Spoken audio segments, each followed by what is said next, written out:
I'm taking away a realization that I think I've been placing a label on aggression as bad. And so there's kind of this question of like, what does conscious aggression look like? What does heartfelt aggression look like? Imagining like people who I look up to and respect who are really ambitious and like working hard and taking big swings and doing so with just like a whole lot of heart and alignment and consciousness and an intention to be of service. It's like, all right, like seems possible. It feels helpful to connect the aversion to business to my well-known fear of abandonment and rage. Welcome to Slow Down to Speed Up, where we have real one-time coaching sessions with startup founders working through the challenges of leadership. I'm your host and executive coach, Brian Wang. Today in the show, we have David Spinks, a seasoned entrepreneur and community building expert who's recently transitioned into coaching after stepping away from his successful startup. He also happens to be a friend of mine. David comes to the session grappling with a question many of us face. How do you grow your business while staying true to your values? It's a tricky balance. We're often told to be aggressive in business, to hustle and to grind, but perhaps you've felt this before. Sometimes you get that icky feeling that comes with selling, and especially when you're selling yourself. But what do you do when that approach feels at odds with who you really are? What if there's a part of you that actually is afraid of that aggression? In this session, David uncovers a surprising connection between his aversion to certain business tactics and some deeply rooted personal fears. We explore questions like, what does conscious ambition look like? And how do you reconcile the drive for success with the need for authenticity?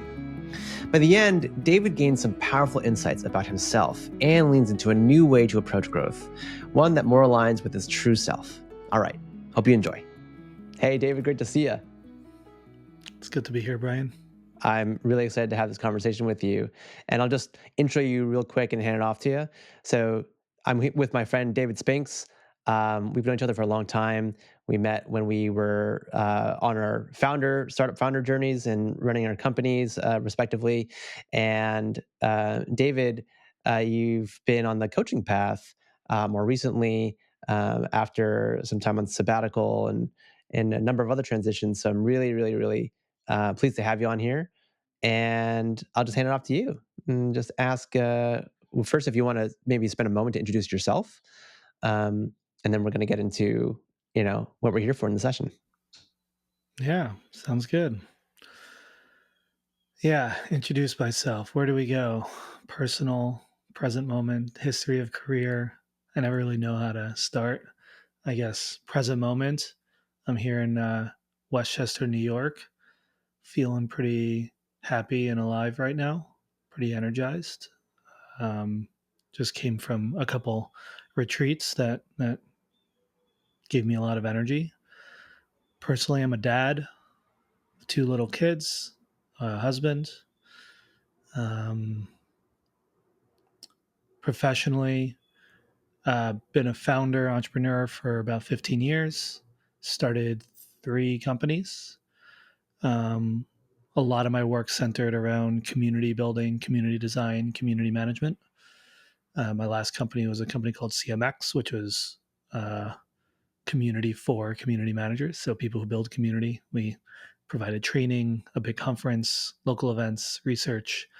I started that 10 years ago, ran it for about 8 years. It was acquired 5 years ago, and I stepped down 2 years ago. Stepped down at a point where I was feeling relatively, you could say burned out, kind of just like creatively run dry.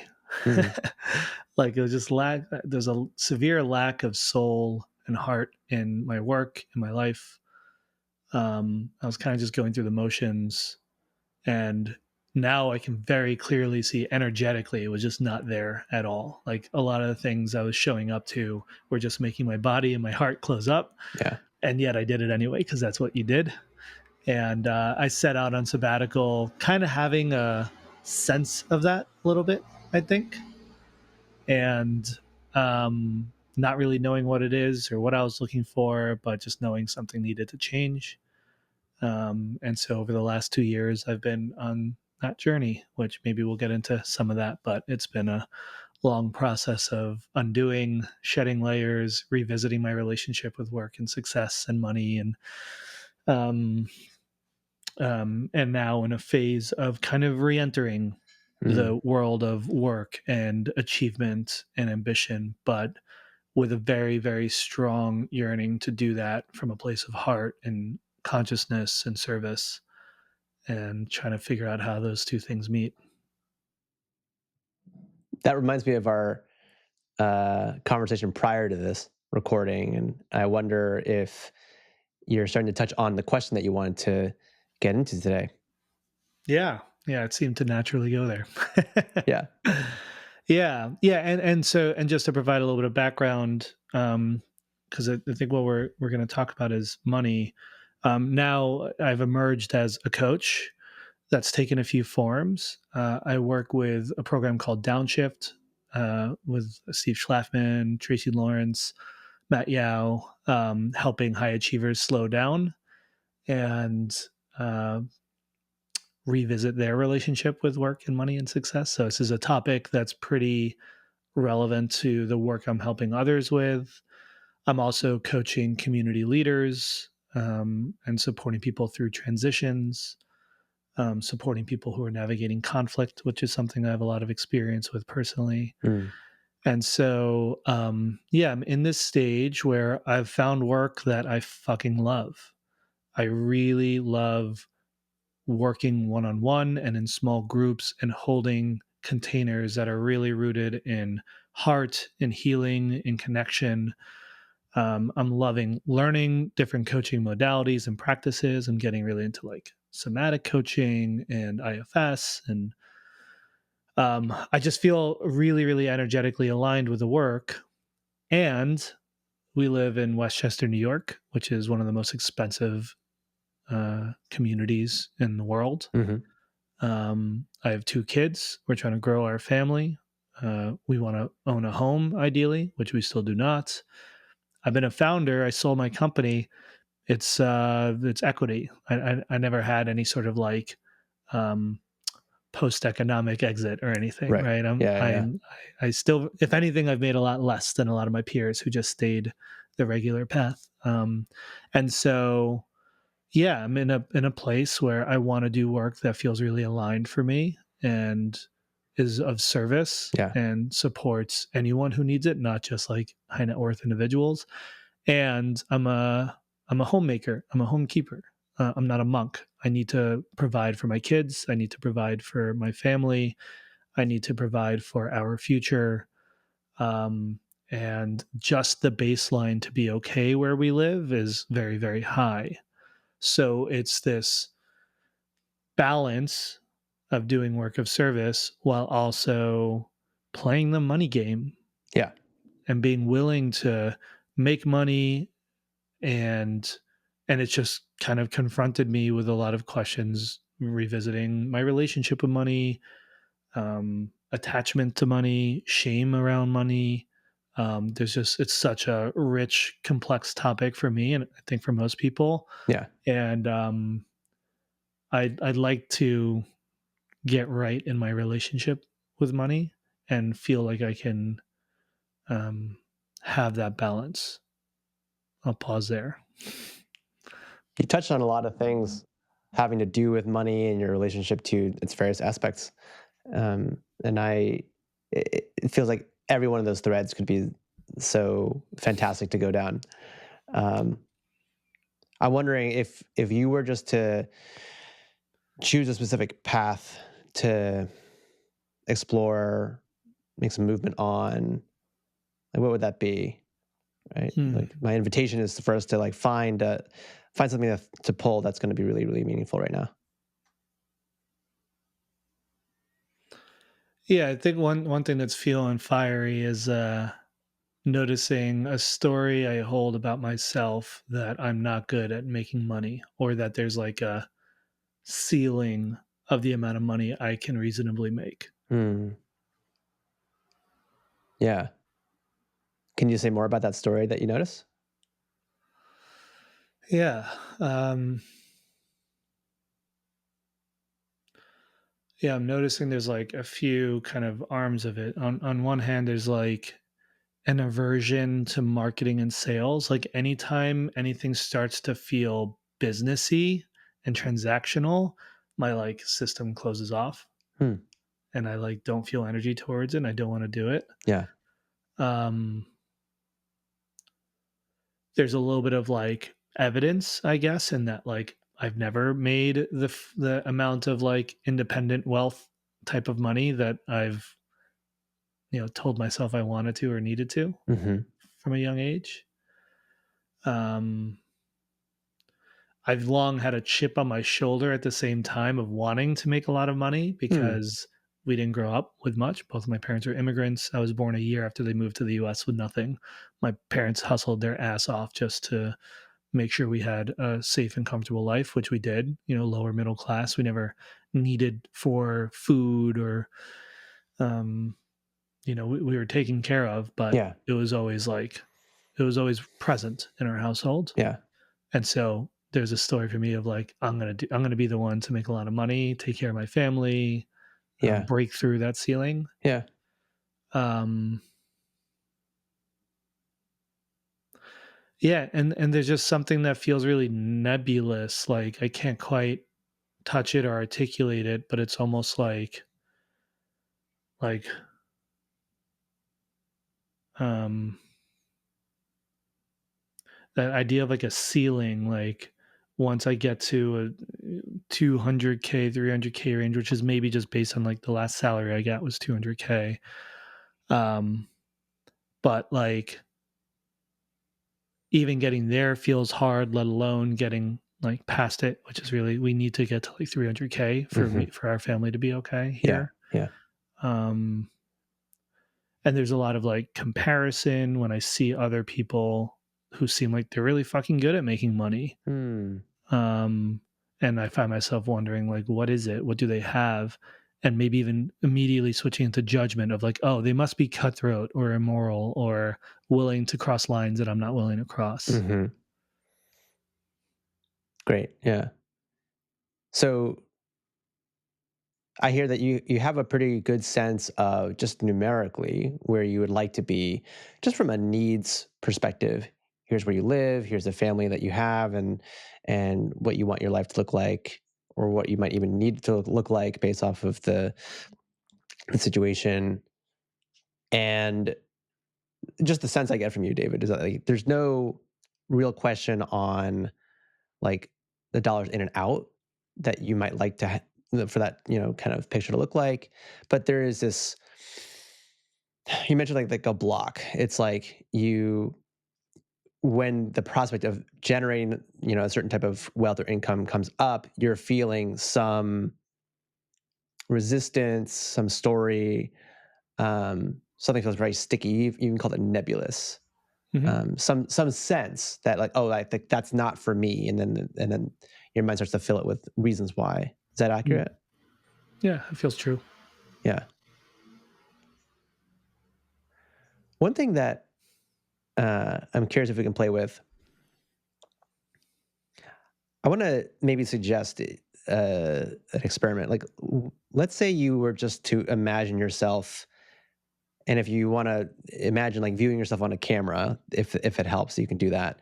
But just imagine that you're going about life, and you really are pursuing that. Let's say that 300K. Just from the get go, like what would we be noticing? What would we be observing in David, even just from the external lens, in that pursuit? Hmm. The first thing that came to mind immediately was like too busy and too overwhelmed. Hmm. Like if I'm making that amount of money, my schedule must be totally overbooked. I'm like having to do way too many calls and I'm like working a lot and Ah, sacrificing a lot of spaciousness and balance in my life in order to be there. ah, great. So from the get go, your system is like, wait, that's not a picture I want. I don't know that it's yeah, I mean the version that came to mind feels like not what I want, which is like yeah, I'm making the money, but it's coming at the cost of my well-being, the balance and spaciousness in my life, balance in my life. Okay. Um so like I mean if I could imagine the version of myself that's making that money and still taking Fridays off and like having a lot of space in my life and balance, then that feels great. Great. So what's stopping you from imagining that? Yeah, I don't know. Maybe I mean there's clearly a belief, like a narrative that comes up of those two things um are not mutually exclusive. Like, in order to make that amount of money, I would have to sacrifice a great deal of time and balance in my life. Hmm. Yeah. I wonder if you can just put more of your attention on that belief itself, this belief that a certain amount of money means sacrifice. So this type of sacrifice you're describing. Hmm.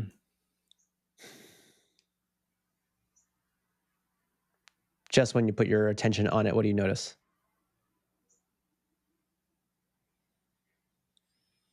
Um, yeah, I mean, like somatically, I notice like my chest tightening a little bit, Hmm. um, like a little bit of a fear response. Hmm. Um, and then yeah, like there's a story with like coaching that it's renting out your time, right? It's in order to make more money, I need to take more calls. Hmm. And so there's this story that feels true that, like, yeah, to make more money, that means filling up more of my calendar and more of my time. Hmm. Yeah. Um, This tightness that you're mentioning in your body, mhm. the contraction. Um, over here, I'm imagining that there's something that's um, feeling under threat. Is that an accurate reflection? Like something feeling like it's at stake or at risk?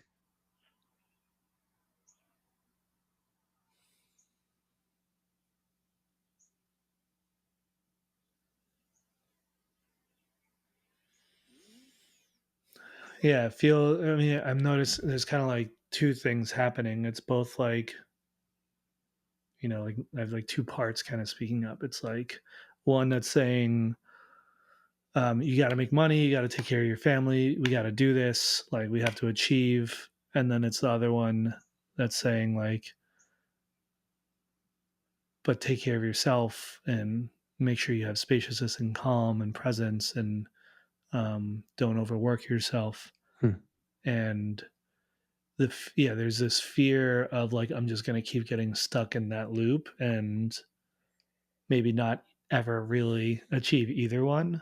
Hmm. um Although right now in the stage of my life, I feel pretty firmly like present, balance, spaciousness. Yeah.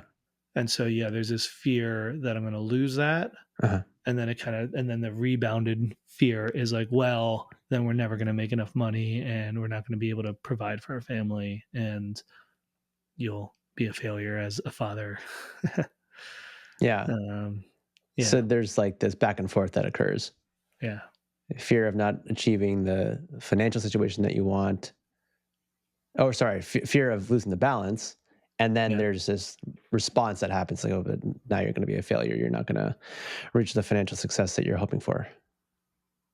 yeah, yeah. Financial, yeah, we could call it success, but it feels like financial sustainability, financial Sure. safety. Yeah. I'm guessing that you've contacted these parts before. Yeah, How have those explorations gone in the past? it's been a while since Hmm. I've intentionally spent time with them. Yeah, I mean, I think that back and forth has always been present, and sometimes I can work with them and hear what they each have to say, and Sure. kind of softens. Yeah. Um, yeah, like I'm noticing already. Maybe this is me like coaching myself, but like there's a path of like making enough and having really clear boundaries, and like like why isn't that possible is kind of the question coming up. Like, Hmm. why not be able to make, I'm not trying to make so much money that it's like it's not an insane amount of money. And um so like why not have both? Yeah. So how does your system respond when it's starting to play with that idea? um there's a little bit of like joy and openness around that possibility, still some skepticism. Hmm. um and what appeared in my mind was again this like, okay, yeah, there's a path to making money, but then it gets into those stories of like, but you haven't figured out how to do that. You don't know how to do that. Um, you don't like doing marketing and sales. It feels cold and calculated, and um, you don't want to be cutthroat. So, like, is it possible to make that amount of money without those things? Yeah, I hear a lot of doubt in there. Yeah. There's like, oh, you haven't done it before, so like that seems like a blocker. Or doing this would mean that you'd have to be cutthroat. So there's like a this abandoning of principle or value, or you'd be out of integrity in a way of going about that. Yeah, yeah, I think so. And like I'm also noticing like I kind of have done it before, the CMX we are generating about 800K a year before getting acquired, and I hired 3 full-time people, so the amount I was paying myself wasn't anywhere close to that, but as Sure. far as revenue, Huh. yeah, I have, with the help of great co-founders and teams and stuff like that. Great. But even still, yeah, I guess like there's always this like a comparison to like, yeah, we did that, but then I'd compare myself to someone else who had a similar kind of business that was able to make a lot more and generate a lot more wealth from it. Um, and so yeah, there's a little bit of evidence that I have done it, as well as still like this question, like, but have you really, Hmm. like, you haven't, like, if you look at my bank account, I Sure. haven't, right? So Something yeah, that it's occurs to that me as I mixed with hear the that is, yeah. sorry, I know you were just mid sentence, but something that's occurring to me is, yeah, there's like this persistent voice that's saying, "Well, you haven't done it," or like the evidence shows that you haven't done it. There's this, um, there's just like holding back. There's just like, no, no, no, no, no, don't go in that direction. Here are all the reasons why. Um, and as I'm listening to that, the sense I have is it's protective in nature. There's like a persistent pointing to, well, here's all the reasons why you can't do that.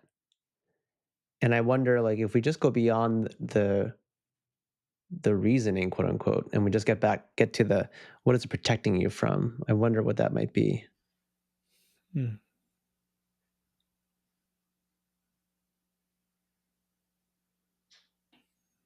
Yeah, two things come to mind.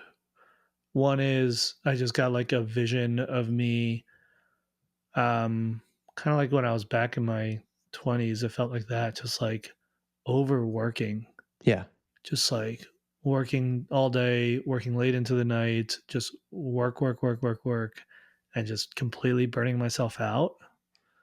Um, and noticing there's still a belief, maybe just from hearing people or like the examples that we see of people who have made a lot of money, that they're kind of like that and they're proud of that. And yeah, so maybe there's a story of like, well, that's what's required. yeah. The And hustle culture sort of thing. yeah, and then so the part of me kind of protecting is like, you don't want to ruin your fucking life to make this money. Yeah, So, um, and I, like knowing myself now, I don't know how, maybe this isn't totally true, but like at least recently, my capacity to do like a lot of really hard work has just like really gone down. You do have two kids after all, I you have know? 2 kids, and I just, like I need to go fucking walk in the woods, like, Yeah. I need a lot of I can do really good work, but for, like, kinda short bursts of time, Hmm. and if I overdo it, my whole system starts to kind of shut down. Yeah, totally. So that was the first thing that came to mind, and then the second thing was, noticing a little bit of my, like, conflict avoidance, a story, a pattern I know for myself is how strong my pattern is of making sure everyone around me feels safe and comfortable, Hmm. to the extent that I will contort myself and put on a smile and not express my full range and power of emotion in Mm. order to just like manage the energy in a room, which we can get into why that is. Yeah, But sure. just notice, it's interesting to notice that come up here when I think about like something like sending a cold email. Uh-huh. It just feels like intrusive, penetrative, violent in a way, like Uh-huh. like I know how I feel sometimes when I receive it, and I have this like fear that arises of like, don't get too pushy, don't get too aggressive, don't get too cutthroaty, businessy, Sure. because like maybe people have that same kind of reaction that I have when I Mm. receive that kind of energy. Yeah. Yeah. So all of that just came from your exploration of like what is this thing protecting you from? And so the first being you've been in that pit of like the overwork and the burnout and like just like shut down. Yeah, And so I hear like there's this part just being like, don't go back to that. yeah, And then there's this other aspect of like, oh, don't be aggressive, or you talked about intrusiveness. So less about the being of the aggressive, being aggressive, and more about the impact that you're having. yeah, So it's like, oh, don't harm others. You said violence, so it's like don't intrude on people. yeah, Um, and that's beautiful. Like it really sounds like this part of you is trying to watch out for you because there's these things that matter a lot, right? Um, so I wonder if we could just in this moment just thank this part of you for trying to keep you safe. It's like, oh yeah, great. It's looking out for me. It doesn't want me to burn out. It doesn't want me to be violent. Like what happens if you just take a moment to offer some appreciation? hmm. So the thanked the one that's like protecting my time and space. That one pretty smooth. Hmm. Um, Softened, felt good. Like, yeah, we're on the same page. This is important to us. Let's hold that line. Yeah. And then I started thanking the one that was like, making sure we don't hurt anybody. And then I felt like another part entered. It Yeah. was kind of like don't thank them. Okay. And this is getting into like some stuff that's been pretty active for me recently, which is around expressing my authentic self Mm. and visiting that dynamic of worrying so much about what other people think that I contort myself and I hold a lot in. And so how this kind of work I've been doing with myself is how do I express myself more authentically and fully, Hmm. even in situations where maybe it's going to rub people the wrong way or there's a risk of their feelings being hurt, Sure. never with the intention of hurting feelings, of course, but Sure. if there's something really that wants to be expressed, and that's really, it's really fucking hard for me. um What's the hardest part about that for you? um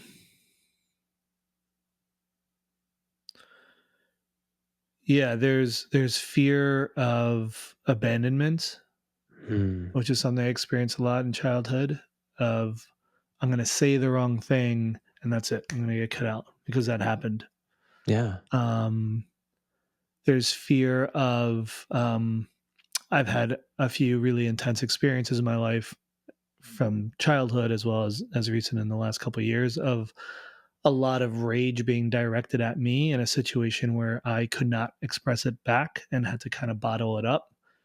Or else I would risk creating more rage. Right.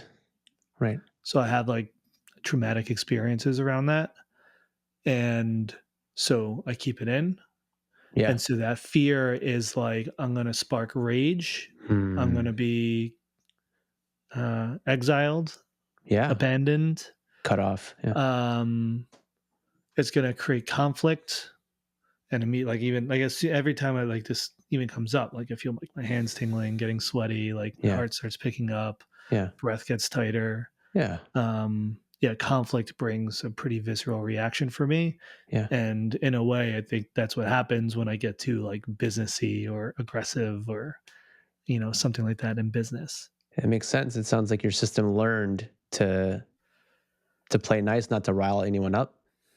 Because Yeah. otherwise you'd have to face these really, really intense experiences that perhaps you didn't have the capacity to tolerate. Yeah. Yeah.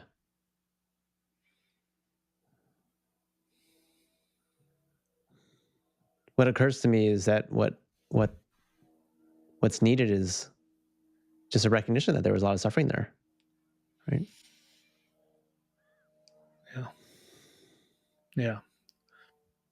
I've recognized that more and more lately. Yeah. I haven't connected that to the like aversion to um like being businessy or, you know, Yeah. having that like cutthroat energy. What's it like to draw that connection? Just the sense that I'm going to try this on and just see if it resonates. But like, it it sounds like part of what might be happening is some belief or some prediction that like if I go out there and I'm businessy, to use that term, then I face the threat of abandonment. I face the threat of rage.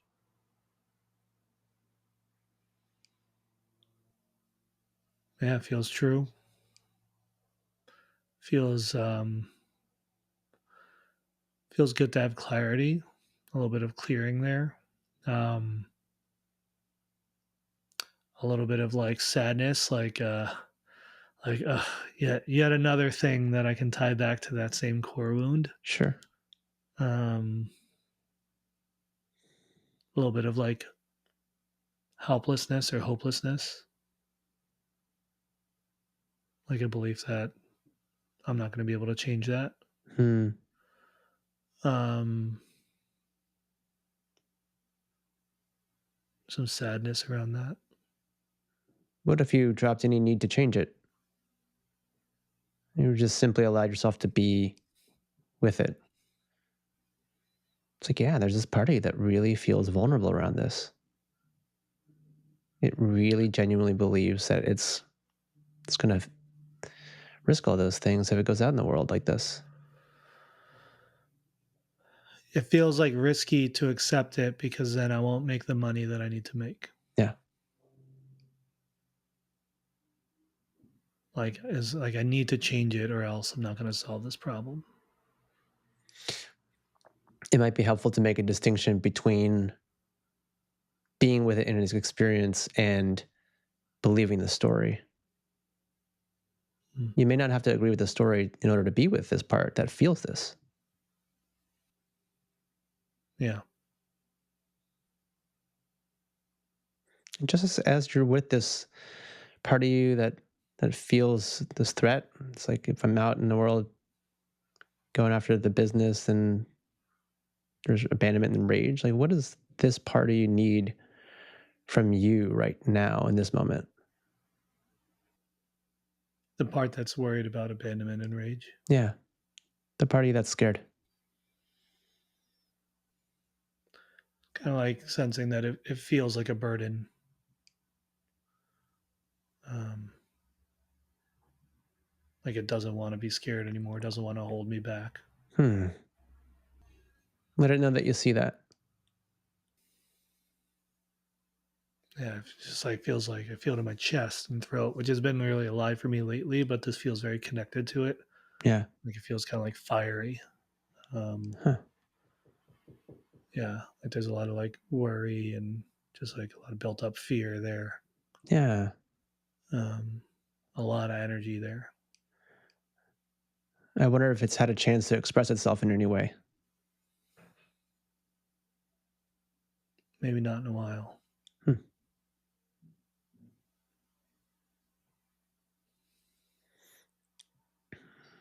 It doesn't have to do that now, but if it could express itself, how would it want to? Yeah, it was like I kind of noticed like that judgment part. I kind of asked myself, having done IFS in the past, is it is it that part or is that another part judging it? And felt like maybe it's that other part that like wants to express, wants to achieve, wants to grow. It was like wanting it to stop, do it, stop protecting me. So I kind of asked it if it would be willing to step back, and that like softened the part that's fearful of abandonment, and let us kind of be together more peacefully. Mm, And yeah, it feels like a little child sure.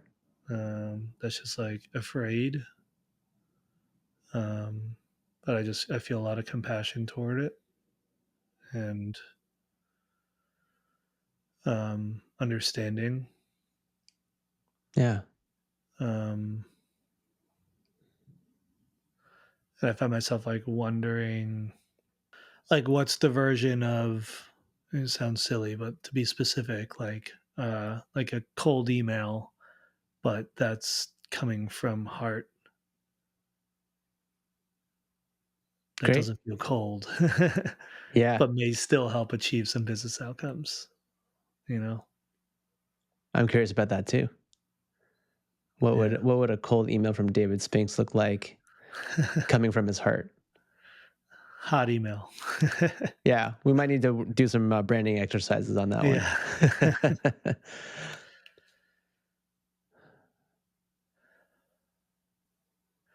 Yeah. Yeah, I'm noticing like a bunch of practical questions coming up of like, well, what I know about doing marketing is like you do it at scale, and scale always comes at the cost of heart in a way, and personalization and contact, and can feel cold. And so then it goes back to like the amount of time it takes to like message a lot of people directly with heart kind of thing. What I noticed just now is this: you sort of went into this like, well, here's what I know about marketing. Yeah. It's like the playbook sort of came online, and Yeah. I wonder if we just mess around with this. Like, let's see. I don't know if we threw out the playbook for a moment. We just start with one thing that like came from the heart without any need for scale. Like, what would that look and feel like? I mean, in a way, I'm doing that. Like my newsletter comes to mind, which I used to treat very much like, oh, I have to grow this thing, I have to optimize the funnel, I have to convert people. And since I started writing again, I think it was like beginning of this year, I just kind of let all that go. I just write from my heart. I write at my own cadence. I don't commit to any sort of schedule that forces me into it. Hmm. And I don't optimize it. I don't do anything to try to grow it. And it's growing and it's going well. Is it converting to clients? Not a little bit, not so much. So there's still this question of like, can like heartfelt marketing, we call it, convert? Like, can it actually drive business? Hmm. But that's something that has felt really good and pure and clean to Great. me, and is serving a marketing purpose without it being the primary intention of it. The thought just occurred for me that I wanted to bring out. You used the word aggressive earlier. Yeah. I just kind of wondering, like, what would it look like for David to be 10% more aggressive while still coming from his heart? Hmm. It's like aggressive love. Yeah. I imagine myself like hugging my kids like really tight or my wife really tight, like aggressive love. Yeah. um, yeah, I mean, there's definitely an aggressive part of me that if you want to see that part, just come see me on the basketball court. Comes out. Great. Yeah. Yeah. In like a container of like sport Mm. and competition that's playful, it can come out because it doesn't feel personal, I think. Hmm. And Okay. then it's like, but it's when it becomes interpersonal that there's a fear Yeah. arises. Like, I don't think anyone's gonna abandon me because I, drove hard down the lane and scored aggressively. But there's a fear of being abandoned if I like socially um, hurt someone or drive into someone. Yeah. Um, What if you could, what if you knew you could go about the, I'm going to mix analogies here, but like, what if you knew you could go out into the field of business, drive hard, be aggressive, and know that you're not going to abandon yourself. You're going to stay with yourself the whole time.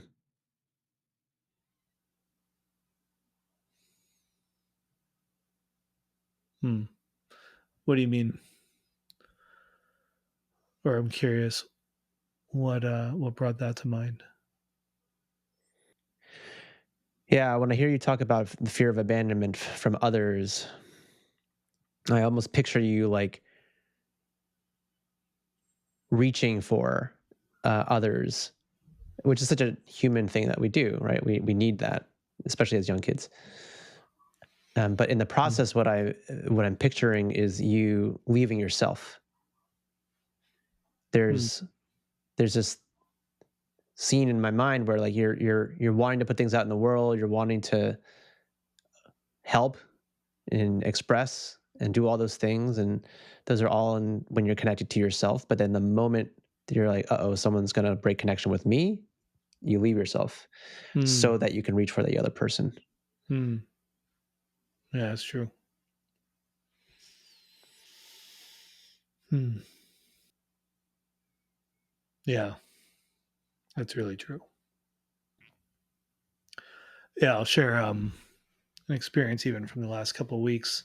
I've had I've had this like energy in my throat and like not sure what it is, and kind of have this initial theory of like, oh, it's about expressing um outwardly.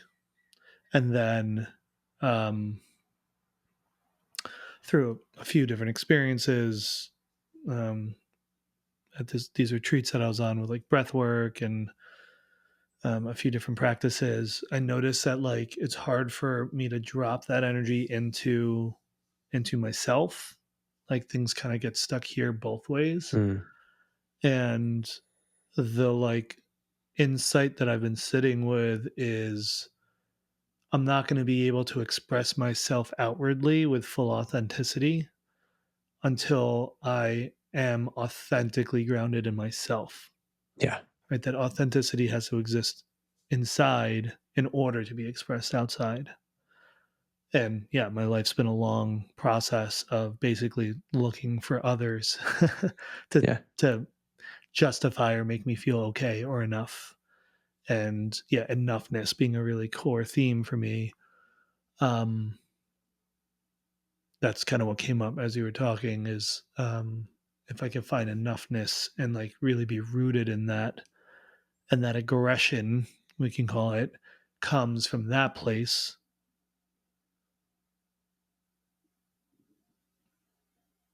then even if someone else says like, oh, you were aggressive, I don't lose that enoughness. Yeah, I can still listen, yeah, I can still take feedback, which is hard for me, sure. um but not let it undermine the core enoughness. And then in that way the like aggression feels better. So if you just stay grounded and present right now, opening your awareness, is there any evidence of not enoughness here? Hmm.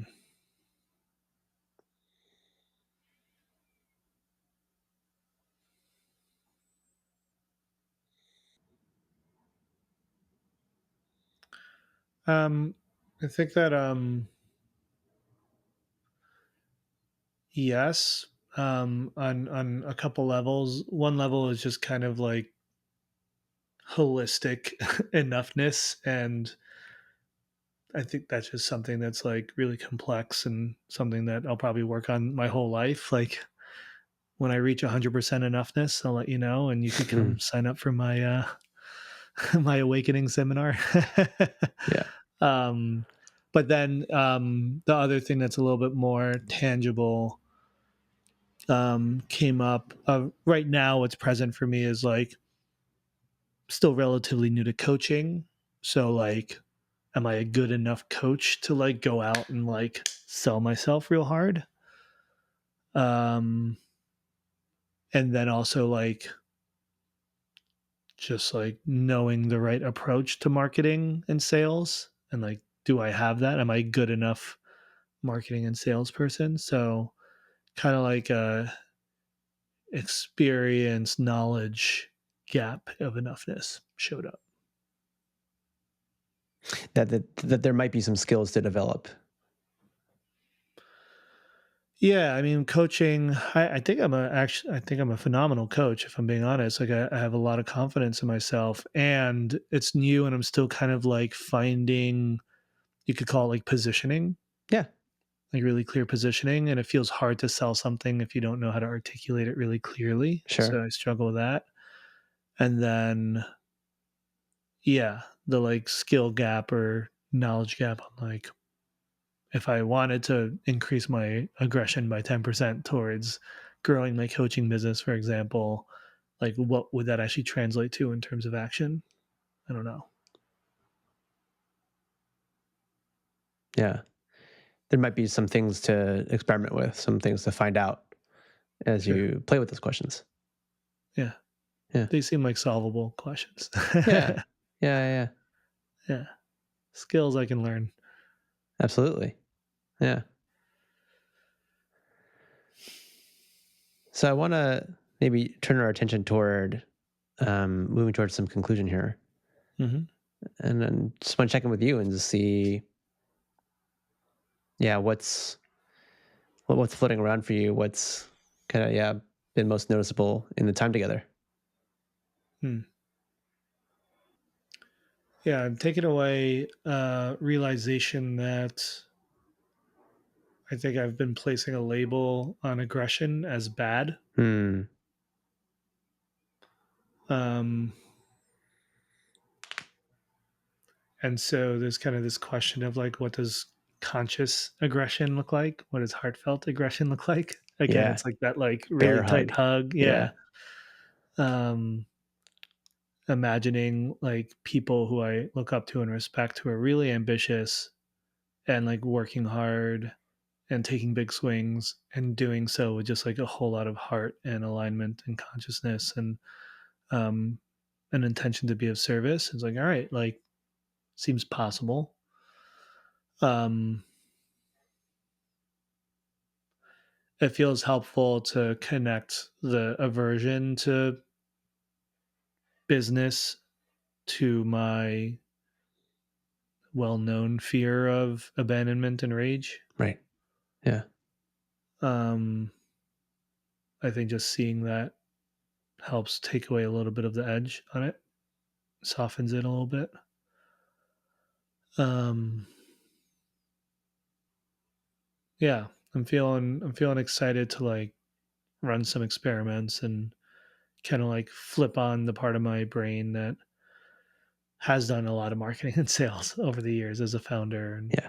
um like I feel like I turned it off when I stepped down, Right. and I'm like reaching a point where I'm ready to flip that switch up and turn it on again and see what it could do, but with this new kind of paradigm. Yeah. Yeah. It's like marketer Dave, but now with a lot more heart. Yeah. Awesome. Well, Yeah. I'm excited to see the experiments in action, and also just want to encourage you to maintain that connection with some of those parts that we were in contact with today, especially the one that's feeling the fear of abandonment. Yeah. Yeah. That one needs a lot of love. Yeah. Awesome. David, it was a pleasure having you on. Yeah, this is awesome. Thanks so much. Thanks for listening to another episode of Slow Down to Speed Up. If you enjoyed it, if you found it valuable, please rate it in your favorite podcasting app. It's a fantastic way to help the podcast grow. Better yet, you can share it with a friend. And if you want to learn more about what it's like to work with me in coaching, then please reach out at dashingleadership.com. Thanks, and see you at the next one.